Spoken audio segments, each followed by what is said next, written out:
صدر علی وقار، منصفین عظام، حضرات علماء کرام اور میرے عزیز طلبہ ساتھیوں، فلسطین وقت کی نوکے قلم سے ٹپکنے والا لہو رنگ سوالیہ نشان اور دور حاضر کا سب سے بڑا المیہ ہے۔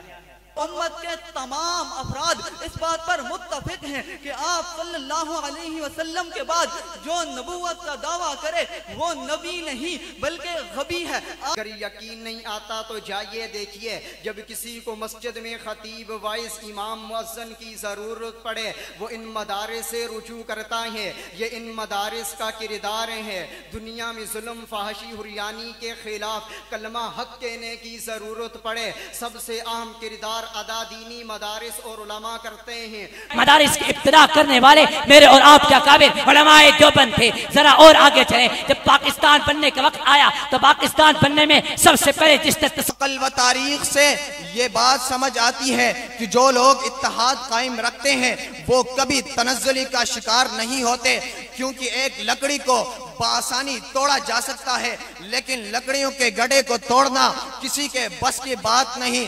غزہ میں کٹنے والا بچہ کسی کی اولاد نہیں ہے، کیا وہاں پر گولیوں کا نشانہ بننے والے وہ نوجوان انسان نہیں ہے؟ کیا وہاں کی عورتوں کے حقوق نہیں ہے؟ وہاں پر عورتوں کی عزتوں کو لوٹا جا رہا ہے، تمہاری زبانیں کیوں بند ہیں؟ تم خاموش کیوں ہو؟ بلکہ جنگ یمامہ میں 1200 صحابہ اکرام نے اپنی جانوں کے نذرانے پیش کر کے ختم نبوت کا تحفظ کیا، اور سیدنا حبیب بن زید انصاری رضی اللہ تعالی عنہ نے اپنے جسم کے ٹکڑے کرا کر بتایا کہ ختم نبوت کے تحفظ کے لیے اگر اپنے جان کے ٹکڑے کرانے پڑے تو رب محمد کی قسم یہ سودا مہنگا نہیں۔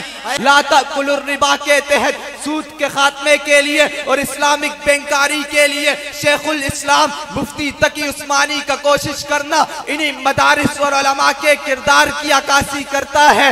جی ہاں، خیرکم من تعلم القرآن وعلمہ کے تحت الف لام میم سے لے کر والناس تک قرآن کو لفظ بالفظ سینوں میں اتارنا، انما الاعمال بالنیات سے لے کر کلمتان حبیبتان الی الرحمن خفیفتان علی اللسان ثقیلتان فی المیزان سبحان اللہ وبحمدہ سبحان اللہ العظیم تک محمد عربی کے مقدس لبوں کے جنبش سے ادا ہونے والی احادیث کے مجموعے کو یاد کرانا، اور بلغ ما انزل الیک من ربک کے تحت پوری دنیا میں تبلیغی مراکز قائم کرنا، وَيُزَكِّيهِمْ کو عملی جامہ پہنا کر خانقاہوں میں اللہ اللہ کی ضربیں لگانا، غربت سے نڈال خاندان چنان جو پر قادر نہیں ان کی اولاد کو مفت تعلیم فراہم کرنا انہی مدارس اور علماء کے کردار کی ہی تو عکاسی کرتا ہے۔ آج فلسطین کی وادی آزادی کے نعروں سے گونج رہی ہے۔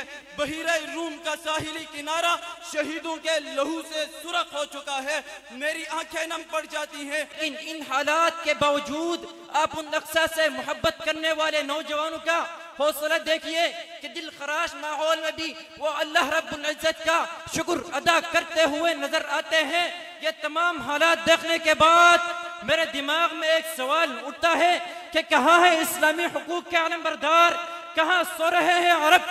کہاں ہے اسلامی ممالک کے حکمران جنہیں معصوم بچوں کے درسگاہوں پر کیے جانے والے حملے دکھائی نہیں دیتے؟